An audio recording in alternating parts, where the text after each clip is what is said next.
जय झूलेलाल। मैं हूँ आरुषि, सिंधी लैंग्वेज चैनल में आपका स्वागत है।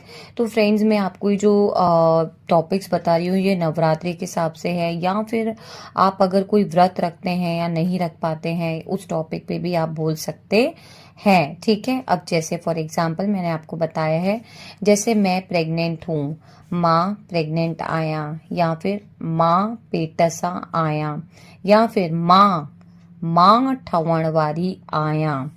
मैं पहला और आखिरी का व्रत करूंगी, जैसे नवरात्रि का। माँ पहरो, आप प्रोनाउंस में ऐसे ए भी नहीं लगेंगे तो भी चलेगा। माँ पहरो आऊं, आखिरी जो व्रत कंदम, या फिर माँ पैरो आखिरी जो व्रत कंदम। ऐसे बात करना है आपको सिंधी में। प्लीज अगर आप मेरे चैनल पे नए हैं तो प्लीज इसको सब्सक्राइब जरूर करें, बेल आइकन क्लिक करके ग्रे कर देना। तब तक के लिए जय झूलेलाल।